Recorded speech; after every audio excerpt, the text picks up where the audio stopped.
right, guys, we are going to look at Chapter 8, The Spirit of Reform. So now you guys get to see Andrew Jackson. He, of course, you see quite often anytime you get a $20 bill, our 7th president. And this is Section 1, the Jacksonian era.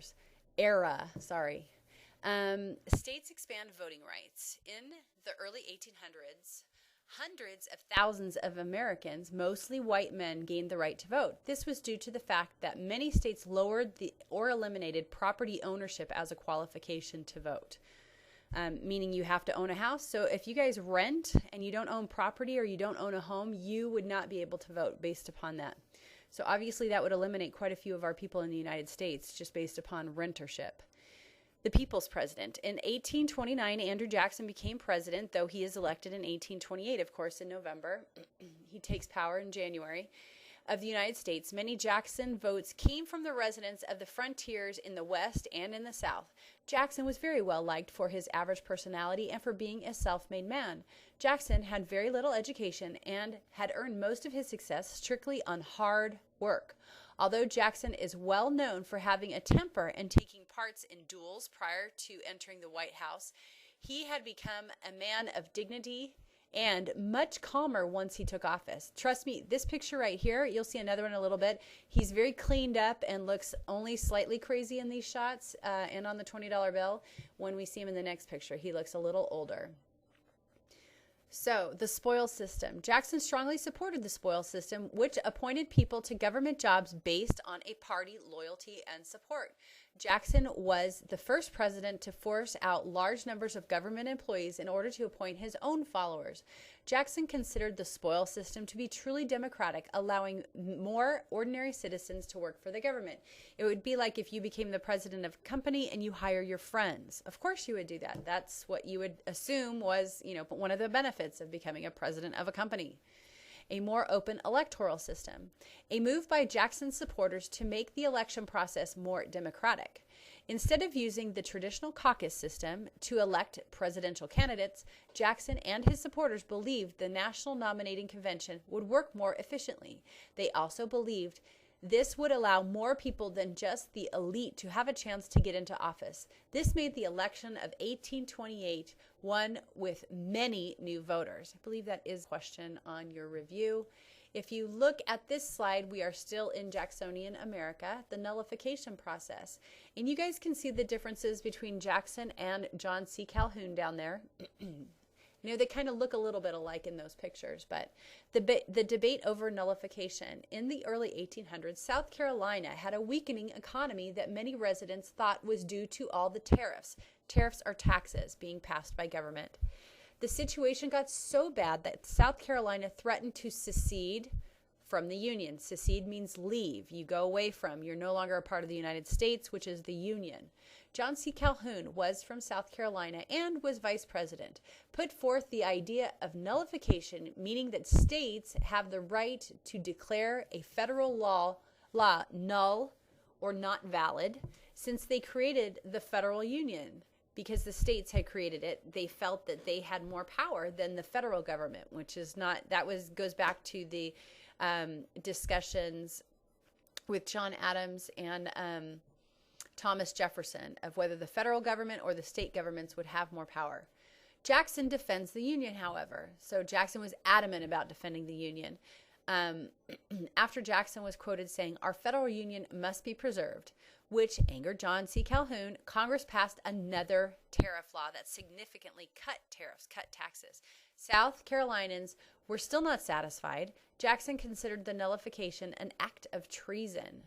Policies towards Native Americans. Jackson, like many other Westerners at the time, wanted to move Native Americans to the Great Plains. Many Americans believed the Great Plains were a wasteland that would never be settled, which is ironic considering we call that area the breadbasket of the world now. The idea of moving Native Americans to the Great Plains would put an end to the problems between the two groups. Now, if you look at these differences between Jackson and Calhoun in this sheet, you can see Jackson would believe in the national powers and Calhoun would believe in the state powers, and he believed that the state powers were stronger than the federal powers. Federal and national are two words that you really should understand and know the difference between.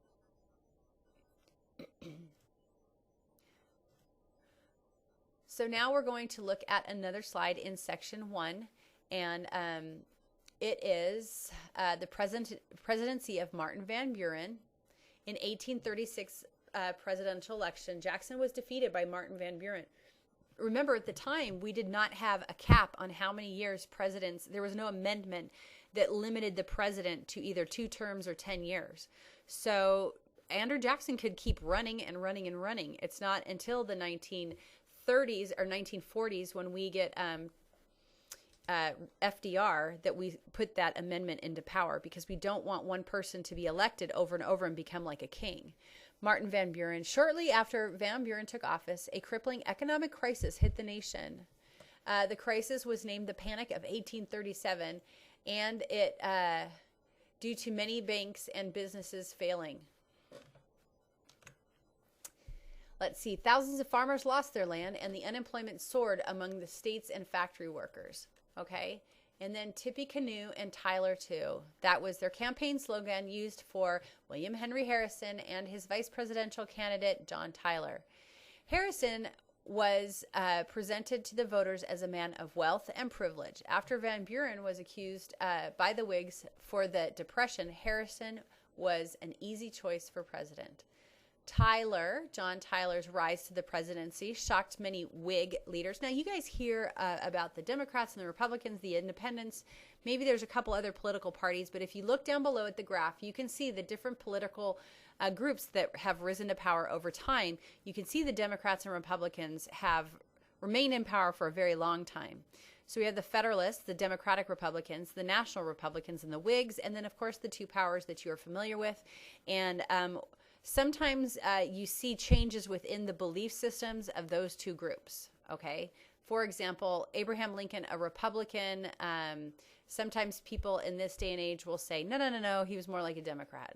So, but do your research, and you guys can figure out what those political parties are before you register to vote. The Tyler years. John Tyler's rise to the presidency shocked many Whig leaders. Tyler opposed many of the Whig Party's philosophies, and it was only placed on the ticket to attract Southern voters. He was sometime referred to as his accidency. With Tyler in office, many of the Whigs tried to push their weight and had their agenda. One of the main issues faced was the idea of a third national bank. When these issues arose, Taylor sided with the Democrats on many occasions.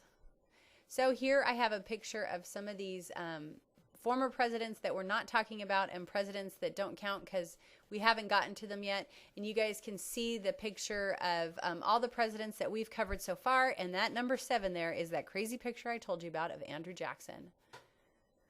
And you can see in the graph below, we start with George Washington, John Adams, Thomas Jefferson, and you can see also the different political parties that they were associated with.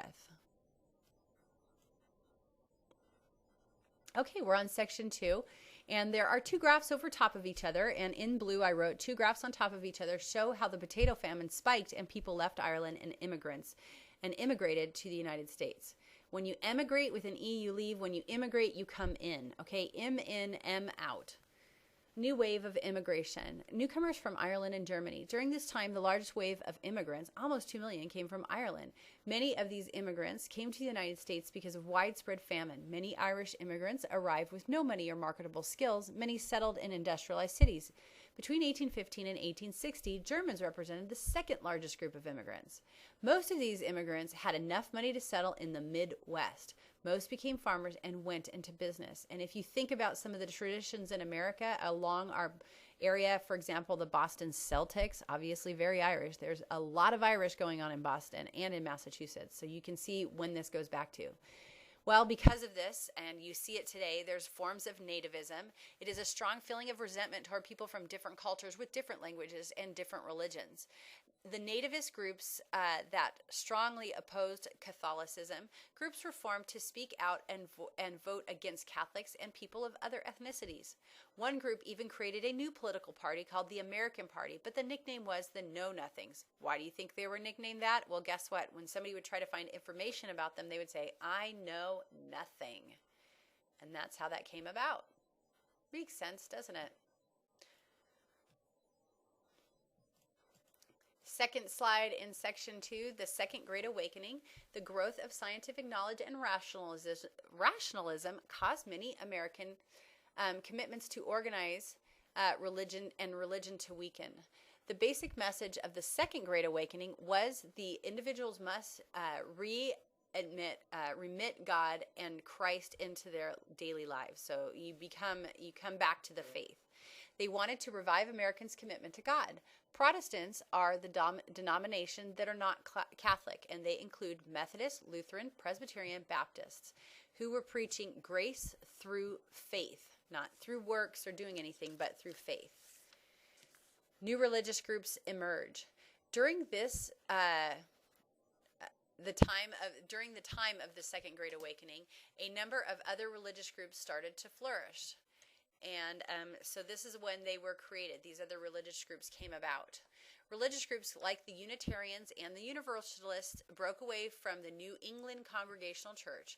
This is the time where Mormon ideas also developed, as well as the Jehovah's Witnesses. The Literacy Renaissance. American writers emerged. During this time period, many American writers became popular. Writers like Ralph Waldo Emerson, Margaret Fuller, Henry David Thoreau, James Fenimore Cooper, Nathaniel Hawthorne, Herman Melville, Edgar Allan Poe, who he loved, Walt Whitman, and Emily Dickinson were all influential and inspirational writers. Romanticism advocated the feeling over reason, nature over man, and man-made environments. And then transcendentalism, people were urged to rise above the limits of their mind. It became popular as well. Both ideas can also be seen in the new religions at the time. Think about it.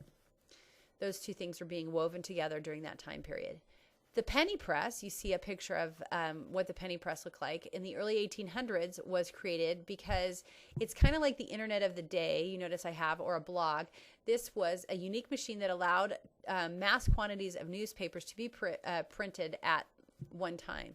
It made penny papers, which were cheap ways to share news, gossip, and ideas. And one of those ideas is the idea of a utopian society, which I have a picture of the imaginary utopian society. You can see it's using the Roman or the Latin U up there.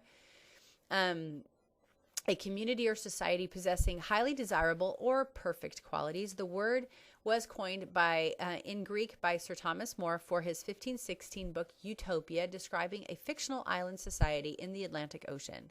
So people during this time would separate themselves from the rest of society and try to create a utopia with cooperative living, absence of property. So in other words, you go to this place and all you do is work for the good of everybody else. But what happens when one person is lazy? Don't you turn to them and think, if I'm always doing the work and you're just sitting there eating the food, I don't think that's very fair. So I put, think why in human nature, this typically does not work. Well, I would say 1 is greed and 2 is laziness. Greed because you want more for what you do, and laziness because you don't want to take care of the person who's just sitting there. So that's why utopia often does not work or cannot be found. So section 3 now, reform spirit. We have the temperance movement, the prison movement, the educational reform, and women's education. And you guys can see these pictures all located around the reading. Basically, the temperance movement is people trying to get people to stop drinking because they feel, and I don't know, I'm sure you've seen it in your own life, what happens when people drink alcohol. It says some of the evils include spousal abuse and child abuse, and then of course that's spending all your money on the alcohol and not on the things that you actually need to survive. It's almost like a cash crop. You can consume this, not like cotton or tobacco, but unfortunately it does nothing for you. This movement led some states to pass prohibition laws on alcohol. Prohibition means you're not allowed to buy alcohol. While other states decided local option laws that allowed certain places in the state to sell alcohol were better. So that's where you limit the sale of alcohol. You limit the days it's sold. You limit the places it's sold. You limit the times that it's sold. So that's the concept of temperance movement, which of course goes on until the 1920s, when of course we actually passed an amendment that outlaws alcohol, which of course made alcohol more popular. Prison reform. Many prisons at the time housed criminals on different backgrounds and many different offenses. As time passed, many people wanted to see prisoners have to work to earn something. The creation of penitentiaries, a new name, allowed this because individuals would work to achieve penance or remorse. Educational reform in the early 1800s, reformers pushed to increase the level of our public education, an education that was paid for by the government. This didn't happen before. The leader in this movement was Massachusetts and a man named Horace Mann. The belief is that an educated population would be more successful than an ignorant one. The taxes used to pay for this would come from the state. And this is still true. The majority of the money that pays for your education, which is about $6,500 a year for an average student in the state of Nevada, is paid for by the state of Nevada. Only about 2 to 3% of that comes from the federal government. Previously, education was paid for by the family. Around this time, states were passing laws for mandatory attendance. So obviously, if they're going to pass laws saying you must be at school, then somehow they're going to have to pay for that. Women's education was discouraged for getting an education because it was unnatural and unnecessary to educate the likes of myself. When the idea of public education came about, it did not include females. Nonetheless, many women jumped at the opportunity. Emily Ward and Mary Lyon were two big advocates of women's education. Many women who were educated were taught cooking and etiquette, but also were taught academic subjects like history, math, and literature. And Oberlin College was the first college to accept women and African Americans. And here are some of the women at the head of the women's movement. There are people like, look at Catherine Beecher, and you can see that she is nicely draped in her shawl there, and she probably knitted that at home while taking care of her children. Why? Because true womanhood was the idea that women should be homemakers and should take responsibility for developing their children's character. She was a strong advocate of this notion and wrote a book that proposed women could have fun at home and gave instructions on childcare, cooking, and health matters. Then women that seek greater rights than her were women during this time believed they should have more rights. You guys could read the convention advertisement there, a clipping from an old newspaper. They wanted a larger role to promote their rights. Lucretia Mott and Elizabeth Cady Stanton, again pictured to the right, organized the Seneca Falls Convention of 1848. This gathering of women reformers marked the beginning of organized women's movement. Now, of all of the women that attended, only one, who was 19 at the time, Charlotte Ward, managed to make it to actually voting herself when the amendment was passed in 1920. Okay, so we're on to section 4 in the abolitionist movement.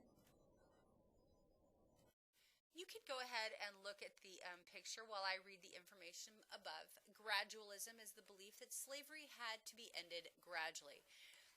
The idea first stopped new slaves from coming into America. Then slavery would be phased out in the North and Upper South. Then finally, slavery would be taken out in the Lower South. Of course, the financial implications to removing slavery were the largest reason for not wanting to end slavery. It wasn't just racism. It was the fact that if I had 100 people that were working for me, free, you're providing them with barely food, clothing, or housing, then to have to pay 100 people would completely change the marketplace. And you can imagine that in your head, how ending slavery would change the entire marketplace. American Colonization Society was something else. Many anti-slavery societies were worried that racism would not end once slavery was abolished. Many of these anti-slavery society members decided the best move might be to send slaves back to their ancestral homelands in Africa. Colonization was never a realistic solution to slavery and racism. The cost of transporting African Americans was high, and donations were counted on to make transportation possible. Now let's also consider this. Some of these slaves never lived in Africa. They don't know anything about Africa. You might call yourselves Italian Americans, Jersey Shore people, but when you went back to Italy, you looked stupid because you're not really that Italian. You don't have an Italian passport. So we might think of ourselves as having heritage from that country, but I know that if I had to go back to that country, I wouldn't know the first thing about the language, the food that is actually there, all those things. So that was a very unrealistic proposal. Garrison stirs a new movement. The movement created dealt with the topic of abolition, meaning getting rid of it, abolishing it. Many abolitionists pushed hard to put an end to slavery. The leader of this movement was a man named William Lloyd Garrison. Garrison founded The Liberator, which was Boston's anti-slavery newspaper, and made it very clear that slavery was immoral and slave owners were evil. Now, to kind of piggyback on that, we do have some people that were speaking out on their own behalf, and one extremely famous man is, of course, Frederick Douglass. And so I have two pictures of him here so that you could recognize him if you ever saw him in books. Very famous African American abolitionist. In the abolition movement, many free African Americans were still enduring a lot of prejudice in the North. During this time, the African American abolitionist named Frederick Douglass pushed for an end to slavery. Douglass, who escaped slavery, delivered many passionate speeches. Another important African American abolitionist was Sojourner Truth. You'll see her on the next slide. She was a slave in New York that gained freedom when the North put an end to slavery. She lacked a formal education, but enthralled listeners with her folksy wit, engaging stories, and contagious singing, and a strong message. So if you look at Frederick Douglass there, two different ages, he was born a slave in Maryland and spent his adolescence as a houseboy in Baltimore, Maryland. He escaped to New Bedford, Massachusetts in 1836. In 1841, he began a career as an abolitionist after giving a rousing impromptu speech about at an anti-slavery convention in Nantucket, Massachusetts.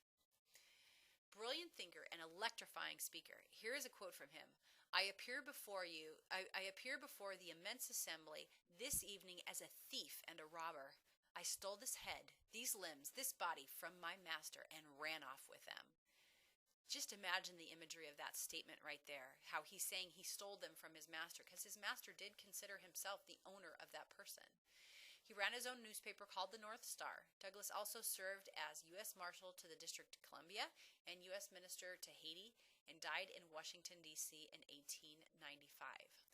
Now, I told you we would look at Sojourner Truth, and of course we can't look at these two, we can't look at Sojourner Truth without seeing Harriet Tubman. So she was actually born Isabella Bumfree in maybe 1797. You really don't know because, slave owners didn't keep records. It was one of as many as 12 children born to James and Elizabeth Bumfree in the town of Swartkill in Ulster County, New York.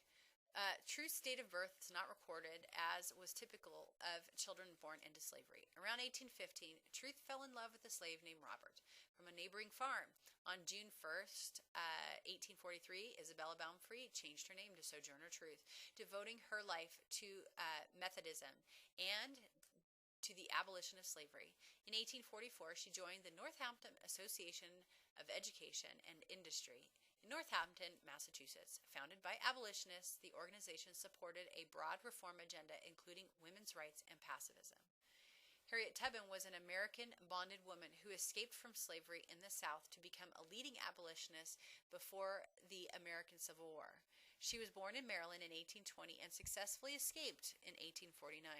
Yet she returned many times to rescue both family members and non-slaves from the plantation system. I was just in Louisiana, and the thought of coming, you can see the map to the left, from Louisiana through the bayou and the bogs and the swamps is amazing. I mean, just the thought of trying to get up through that area is just, I know once you get further north, you don't have that, but just imagine what you see on some of these TV shows in Louisiana and Alabama to try and cross through that is just scary. She led hundreds to freedom in the north and as many as the famous conductor on the Underground Railroad. And our last slide, you guys can see the chapter summary to the left and the 4 different sections. Other abolitionist work during this movement, many people became involved with abolitionists. Some of the other prominent figures were Theodore Weld, Arthur and Lewis Tappan, Wendell Phillips, John Greenleaf Whittier. Among the prominent members were also some females, including Prudence Crandall, Lucretia Mott again, as well as Sarah and Angelica Grimke. Reaction to the North? Well, here's what's kind of strange. Many people in the North disapproved of slavery, but some opposed the extreme abolitionist movement. So it's like, well, that's fine for the South, but keep my North, the way I'm used to it. Many Northerners thought that a large influx of African Americans would come from the South to the North and overwhelm the housing and labor markets. Many Northerners also did not want to see the Southern economy crumble. If that happened, the Northern banks could lose large amounts of money that the Southerners owed them, thus causing fear for the abolitionist movement. I believe that's a question on your review. reaction to the South. Many Southerners were not happy with slavery when slavery ended.